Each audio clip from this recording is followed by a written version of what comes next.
वर्षा बंत legally speaking के इस खास प्रोग्राम में आपका स्वागत। हमारे बचपन के अनुभव वो नींव होते हैं जिस पर हम सबका बाकी का जीवन टिका होता है, बिल्कुल हमारे घर की नींव की तरह। और अगर वो नींव ठोस नहीं है, उसमें भावनात्मक दरारें या फिर घाव हैं, तो वो हमारे वयस्क जीवन की संरचना को प्रभावित करता है। बुलिंग यानी दादागिरी एक ऐसा कारक है जो जीवन में नकारात्मक के साथ साथ किसी व्यक्ति पर गहरी और लंबी छाप छोड़ सकता है और उसकी आत्मधारणाओं और दूसरों से संबंधित तरीकों के संदर्भ में उनके भविष्य के प्रक्षेप वक्र का आधार बनता है। बुलिंग का सबसे दुखद परिणाम वो होता है जो एक जीवन का नुकसान कर देता है। और दुख की बात यह है कि हम नियमित रूप से ऐसी घटनाओं के बारे में सुनते हैं जहां बुलिंग शामिल होती है। इस आघात से ना निपटने के कारण कई निर्दोष जिंदगियां समाप्त हो जाती हैं। हाल ही में ही फरीदाबाद हरियाणा के एक किशोर छात्र की आत्महत्या के केस से इस विषय पर फिर से ध्यान केंद्रित हुआ है और ये जानना बहुत जरूरी है कि क्या इस विषय पर पर्याप्त ध्यान दिया जा रहा है। बुलिंग के विभिन्न पहलुओं पर चर्चा करने के लिए आज हमारे साथ मौजूद हैं अधिवक्ता सुप्रीम कोर्ट उमंग शंकर जी। उमंग शंकर जी, आपका इस शो में बहुत बहुत स्वागत। धन्यवाद। उमंग जी, क्या आप हमारे दर्शकों को बता सकेंगे कि बुलिंग और रैगिंग आखिर में होता क्या है? जी, बुलिंग और रैगिंग जो है they appear similar on the surface जी, लेकिन दोनों में ही फिजिकल और साइकोलॉजिकल पेन और हर्ट दिया जाता है विक्टिम को, जो कि ज़्यादातर स्कूली छात्र, स्कूल और कॉलेज के छात्र होते हैं। जी। अब बुलिंग जो है हमारे स्कूलों में, कॉलेजों में हर जगह बहुत प्रिवलेंट है, बहुत ज़्यादा। और रैगिंग भी स्कूल्स में, रैगिंग जो है वो बुलिंग का एक पार्ट ही है। जी। और जो बुलिंग है फिज़िकल भी होती है, physical, direct physical bullying, direct verbal bullying, दो तरीके की बुलिंग है। फिज़िकल में हम इंसल्ट करते हैं, पंचिंग, किकिंग, किसी को मारना, वो आपका डायरेक्ट फिज़िकल बुलिंग में आ जाता है। जी उमंग जी, आप इंसल्ट के बारे में जहाँ बात कर रहे हैं, तो क्या ये सिर्फ फिजिकली ही इंसल्ट किया जा सकता है किसी को? क्या वर्बली आप कोई शब्द बोल के भी किसी को इंसल्ट कर सकते हैं? बिल्कुल बिल्कुल, शब्द बोलकर भी हम बुलिंग करते हैं। वो डायरेक्ट वर्बल बुलिंग कहलाता है। जिसमें हम किसी को टॉन्ट करते हैं, टीज करते हैं, उसके पहनावे को लेकर, उसके रंग रूप को लेकर। बहुत आम देखा गया है कि स्टूडेंट्स जो है बुली करते हैं अपने सहपाठियों को कि उनके वेशभूषा को लेकर, उनकी भाषा को लेकर, उनके कल्चर को लेकर, उनकी सेक्सुअल ओरिएंटेशन को लेकर। तो ये बहुत ही कॉमन चीज़ है। ये सेक्सुअल बुलिंग होती है जिसमें inappropriate, indecent remark pass on करते हैं बच्चे एक दूसरे के ऊपर। उनको इनएप्रोप्रिएट कुछ काम करने को बोलते हैं, तो ये सेक्सुअल बुलिंग में आ जाता है। जी तो, उमंग जी, क्या एक सुपीरियर पावर दिखाने की ये कोशिश होती है? बिल्कुल एक जी, छात्र की दूसरी छात्र बिल्कुल सही कहा आपने। इसमें बुलिंग में ज़्यादातर यही देखा गया है कि जो एग्रेसर होता है वो एज में और स्टेटस में विक्टिम से बड़ा होता है और वो उसी को उनके ऊपर यूज करता है बुली करने के लिए, अपने आप को हावी करने की कोशिश करते हैं अपने से कमजोर व्यक्ति पर। हाँ जी जी, आप जानते हैं कि बुलिंग जो है वो एक गंभीर मुद्दा है, तो आपको क्या लगता है कि बुलिंग, दादागिरी जो है सिर्फ क्या छात्रों तक ही सीमित रह जाती है? स्कूल के, कॉलेजेस के छात्रों तक ही सीमित रहती है बुलिंग? जी, ज़्यादातर तो बुलिंग स्कूल के छात्र छात्राओं और कॉलेज के छात्र छात्राओं तक ही है जी। पर हम ये भी कह सकते हैं कि ये ऑफिस की महिलाएं भी फेस करती हैं बुलिंग, जिसको हम कभी सेक्सुअल हैरासमेंट का नाम देते हैं जी।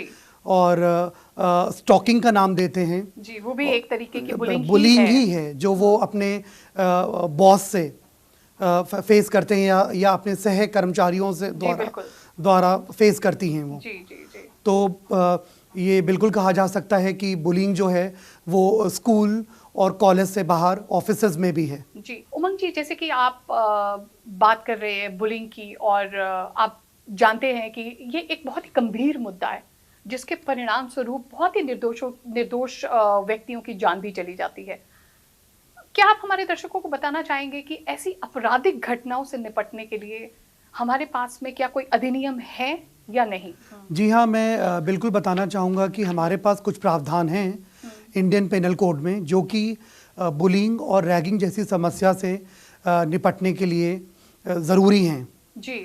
और यूजीसी की भी कुछ गाइडलाइंस हैं, कुछ रेगुलेशंस हैं 2009 के जो कि हायर एजुकेशनल इंस्टीट्यूशंस में लागू होते हैं रैगिंग और बुलिंग जैसी गतिविधियों से निपटने के लिए, ऑफेंस से निपटने के लिए। जी, जी। और उसमें अगर कोई व्यक्ति कोई स्टूडेंट रैगिंग करता हुआ पकड़ा जाता है तो डिपेंडिंग ऑन कि क्या नेचर है, ग्रेविटी ऑफेंस का, उनको उसी के अनुसार सज़ा दी जाती है। जैसे कि सस्पेंशन, डिसमिसल, कई बार एग्ज़ाम में बैठने नहीं दिया जाता, स्कॉलरशिप वगैरह से डिप्राइव कर दिया जाता है। तो इस तरीके के अनेकों प्रावधान हैं यूजीसी के रेगुलेशंस में। उमंग जी, जैसे कि आपने बात करी यूजीसी गाइडलाइंस के बारे में, तो क्या आपको लगता है कि ये दिशा निर्देश जो यूजीसी गाइडलाइंस के द्वारा सेट किए गए हैं, तो इनका क्या ये फॉलो ठीक से हो पाती हैं? जी बिल्कुल, आजकल कॉलेजेस वगैरह काफ़ी स्ट्रिक्ट हुए हैं इस तरह के ऑफेंसेस को लेकर, और वो इन रेगुलेशंस को फॉलो भी कर रहे हैं। उतना उन पे ध्यान नहीं दिया जा रहा जितना शायद देना चाहिए। बिल्कुल बिल्कुल, ये केसेस की पूरी रोकथाम के लिए। हाँ जी, हाँ जी।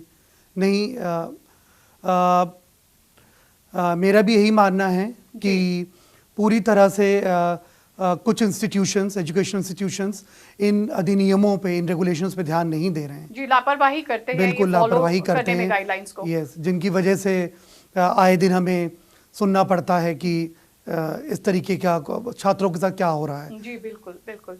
उमंग जी, 2015 में ministry of human resources development ने एक रिपोर्ट तैयार की थी राघवन कमेटी के नाम से, जिसका टाइटल दिया गया था द मेनेस ऑफ रैगिंग। हाँ जी। और ये रिपोर्ट बाद में सुप्रीम कोर्ट में भी सबमिट की गई थी। क्या आप हमारे दर्शकों को इस रिपोर्ट के बारे में बता सकते हैं? हाँ जी, आपका कहना बिल्कुल सही है जी। कि राघवन कमेटी ने एक रिपोर्ट सबमिट की थी सुप्रीम कोर्ट में जी। जो कि रैगिंग की मेनेस से डील करती है। जी। और उसमें ये कहा गया था कि जो टीचर्स हैं, शिक्षक हैं, वो भी जिम्मेदार होंगे अगर वो रैगिंग की गतिविधियों में हिस्सा लेंगे। जी। उमंग जी, विभिन्न मंचों पर ये देखा गया है कि जो रैगिंग और बुलिंग के जो केसेस होते हैं, ऐसे मामलों को भारतीय दंड संहिता के तहत उन पर जो है कार्रवाई की जाती है।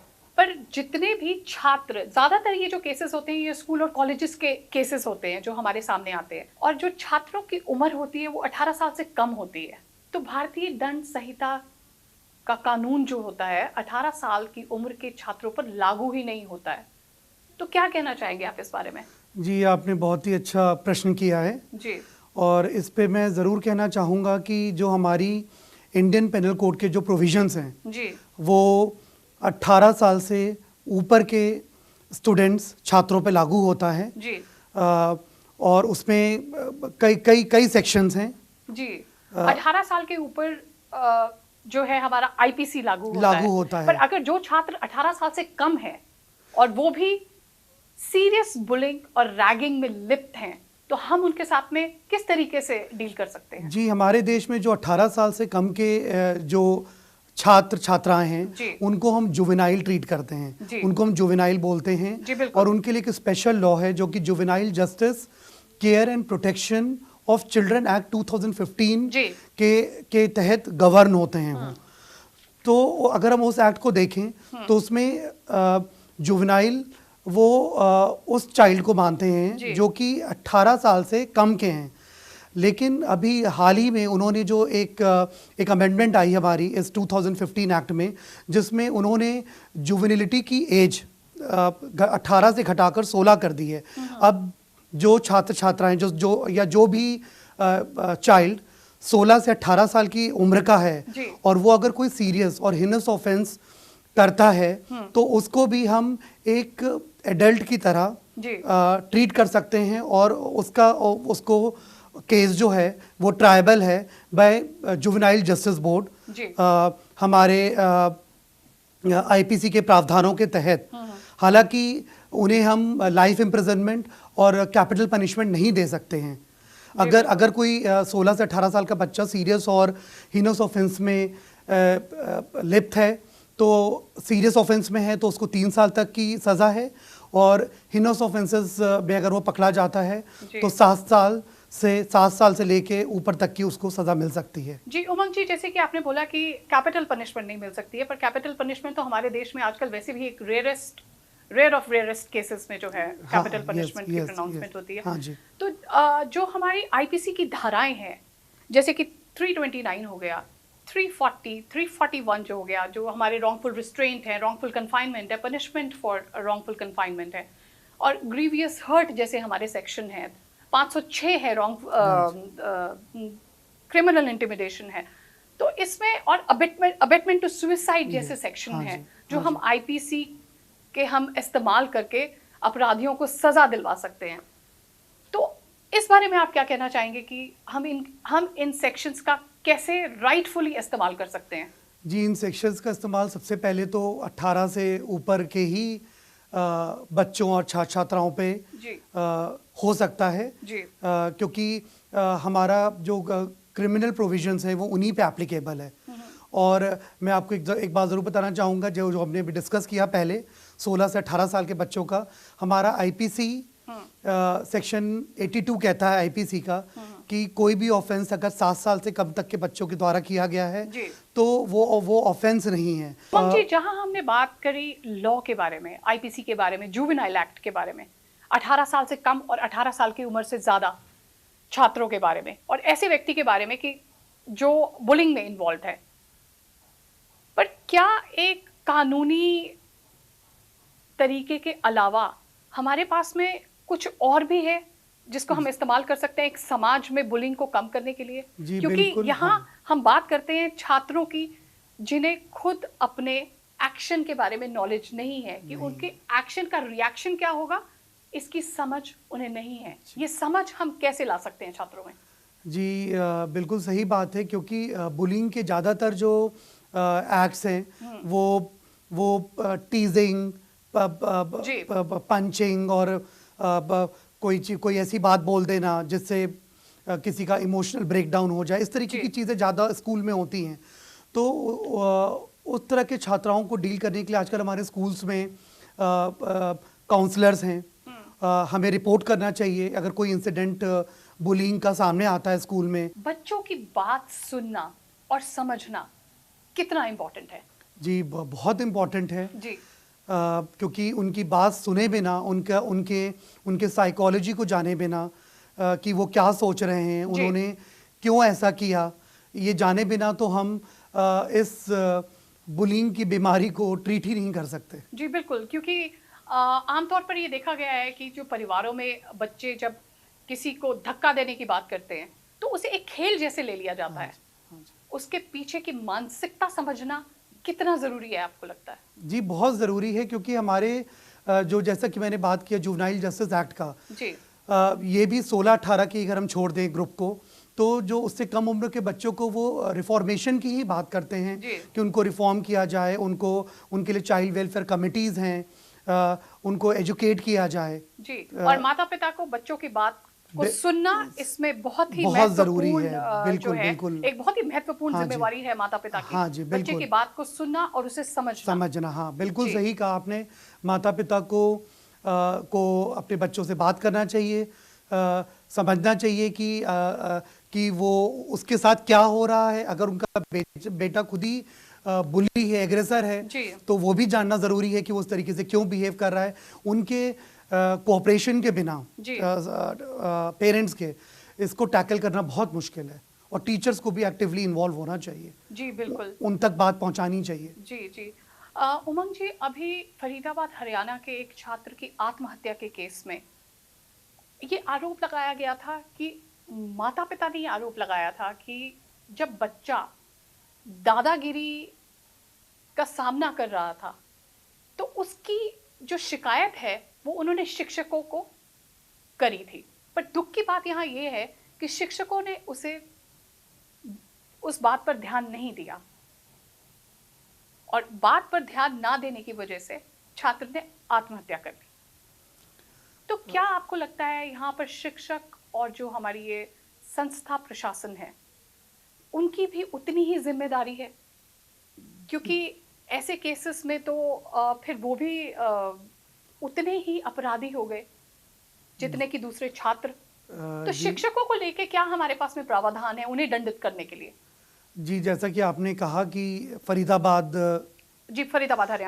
हरियाणा में जो दुखद घटना हुई ये बिल्कुल नहीं होनी चाहिए थी। बावजूद इसके कि उन्होंने ये कंप्लेंट टीचर्स तक पहुंचाई थी, उसके बाद भी उन्होंने कोई एक्शन नहीं लिया जिसकी वजह से ये हुआ। अगर उन्होंने समय पर एक्शन लिया होता उस एग्रेसर, उस बच्चे के खिलाफ कोई स्टेप उठाया होता तो शायद ये घटना रोकी जा सकती थी। तो बिल्कुल इस तरह की सिचुएशन में हम शिक्षकों को जिम्मेदार ठहरा सकते हैं, उनकी भी गलती है, ये उतने ही जिम्मेदार हैं, क्योंकि अगर वो समय रहते कोई स्टेप उठाते तो ये नहीं होता, इसको हम रोका जा सकता था। जी, हालांकि इस केस में एसआईटी कमेटी का भी जो है वो गठन किया गया है और 306 धारा जो है आईपीसी की वो लगाई गई है हेडमिस्ट्रेस के अगेंस्ट। हाँ जी, हाँ जी। तो क्या आईपीसी की और धाराएं भी हैं जो शिक्षकों को दंडित करने के लिए हम जी बिल्कुल, आईपीसी की कई धाराएं हैं। अब आपने 306 की बात की, ये अबेटमेंट ऑफ सुसाइड के बारे में है। हाँ। और अगर क्योंकि शिक्षकों ने सही समय पर कोई स्टेप नहीं लिया तो उनको अब अबेटर कह सकते हैं जी। अगर उन्होंने सही समय पे सही स्टेप्स लिए होते तो शायद ये जान नहीं गई होती। और बहुत से प्रावधान हैं जिसमें आईपीसी की कई धाराएं हैं जिसमें हम अग्रेसर को, जिसमें हम जो इस तरह के चीज़ करते हैं, एक्ट्स करते हैं, हम पनिश कर सकते हैं। जैसे कि 294 है, जहाँ पर अगर आप कोई ऑब्सीन एक्ट और कोई गाना गा रहे हैं ऑब्सीन, तो उसके तहत उनको दंडित किया जा सकता है।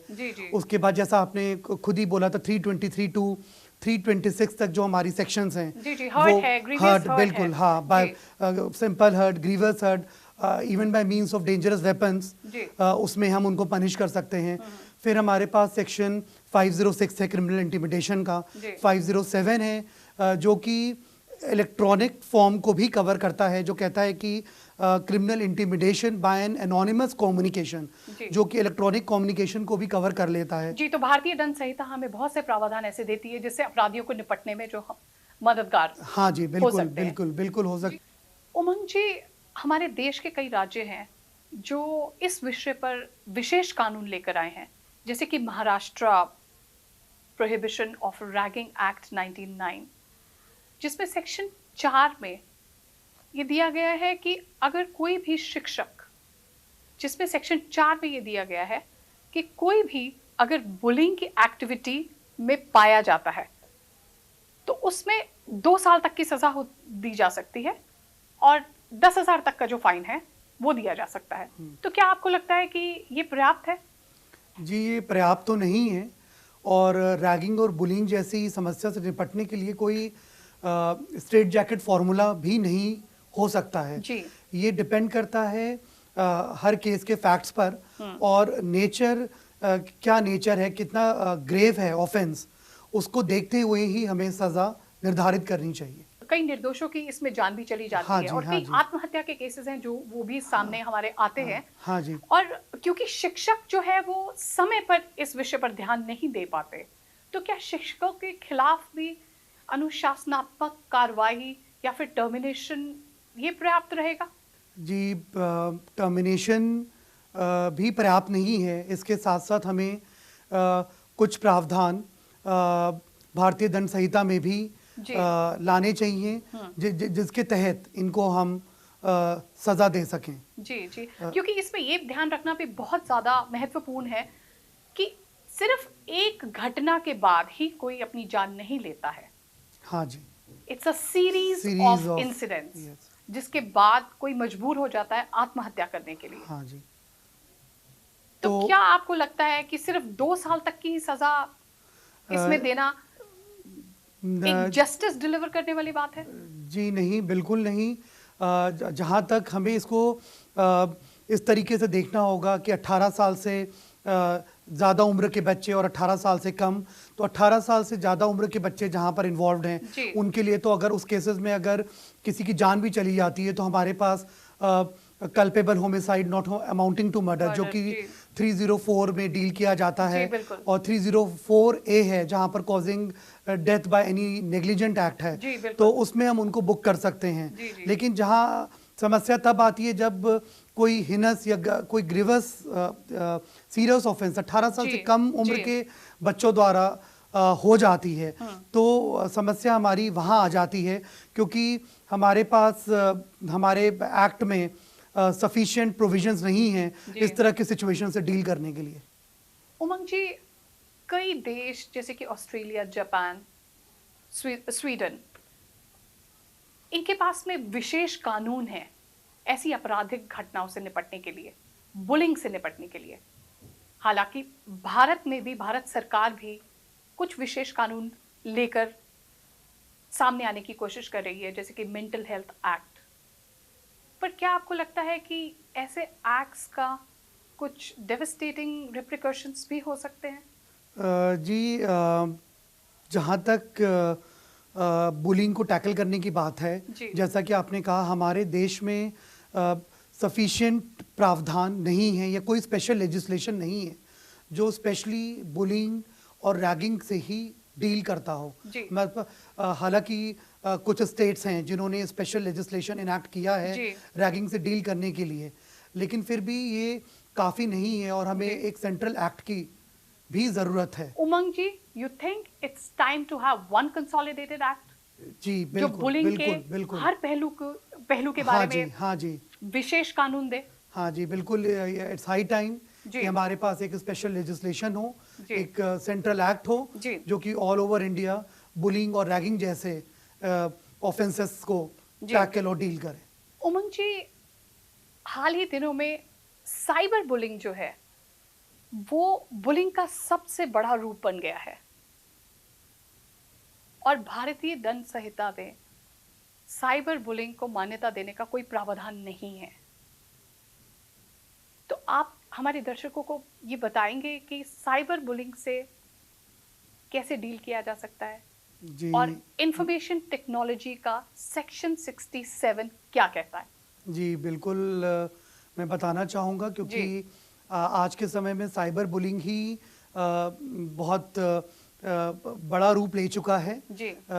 इंटरनेट वगैरह के आने के बाद, जी। और स्कूल के बच्चे भी बहुत ज़्यादा साइबर बुलिंग में इन्वॉल्व हैं, और साइबर बुलिंग हम देख सकते हैं ये पूरे सोशल मीडिया पे है। जो भी हम अपने ट्विटर, फेसबुक, व्हाट्सएप वगैरह यूज़ करते हैं, इनके थ्रू साइबर बुलिंग बहुत ज़्यादा फैल चुका है। उमंग जी, हम अपने इस शो के जरिए, इस चैनल के जरिए हम बार बार एक बात बोलते चले आए हैं कि कानून, पर्याप्त कानून का होना बहुत ज़रूरी है। पर क्या आपको नहीं लगता कि पर्याप्त कानून से ज़्यादा जानकारी का होना बहुत ज़रूरी है? किसी भी विषय पर जागरूकता का होना बहुत ज़रूरी है, जी क्योंकि एक कानून का होना बिल्कुल एक वस्तु का एक डिब्बे में बंद होने के समान है। जब तक उसके बारे में जागरूकता नहीं होगी, हमें अपने अधिकारों के बारे में पता नहीं होगा, हम वो अधिकारों का इस्तेमाल कैसे कर पाएंगे? क्या आपको नहीं लगता है कि सरकार को सामने आकर इस विषय में भी जानकारी को बढ़ाना बहुत ज़रूरी है? हम में से ऐसे बहुत सारे माता पिता हैं जिन्हें UGC guidelines, Raghavan committee report के बारे में कुछ नहीं पता है। हमें अपने बच्चों के अधिकारों के बारे में उतनी जानकारी नहीं है जितनी होनी चाहिए। तो क्या आपको लगता है इस विषय पर भी जागरूकता को बढ़ाने की ज़रूरत है? जी बिल्कुल सही कहा आपने। जी। सिर्फ कानून होने से ही किसी समस्या का समाधान नहीं होता है। जी। हमें जागरूक रहने की भी ज़रूरत है। हम बच्चों के माता पिता को पता होना चाहिए कि इस तरह के मिनेज से किस तरीके से हम डील कर सकते हैं। जी। उनके पास क्या कानून के प्रावधान हैं जिनका वो इस्तेमाल करके अपने बच्चों को इस तरह की ऑफेंसेस से, क्राइम से बचा सकते हैं। जी बिल्कुल।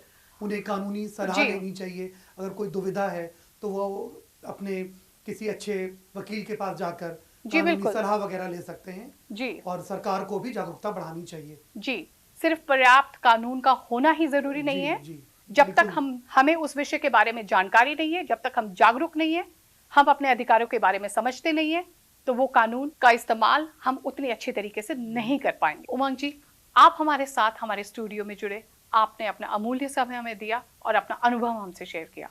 हमारे साथ जुड़ने के लिए बहुत बहुत धन्यवाद। जी बहुत बहुत धन्यवाद मुझे आमंत्रित करने के लिए। तो ये थी हमारी आज की खास पेशकश, बुलिंग यानी दादागिरी के बारे में। हमारे आज के खास मेहमान अधिवक्ता सुप्रीम कोर्ट उमंग शंकर जी के साथ एक सामान्य व्यक्ति द्वारा सामना की जाने वाली एक भी आपराधिक घटना उसके जीवन पर विनाशकारी प्रभाव डाल सकती है, जबकि बुलिंग और रैगिंग में लगातार और बार बार आपराधिक घटनाएं और अत्याचार शामिल होते हैं। बार बार ऐसी आपराधिक घटनाओं का सामना करना किसी व्यक्ति के जीवन में डर भर सकता है, जिससे वो एक सामान्य जीवन जीने में असमर्थ हो जाता है। जब अपराध कई घटनाओं का गुणज है, तो सजा भी ऐसे गुणकों पर आधारित क्यों नहीं है?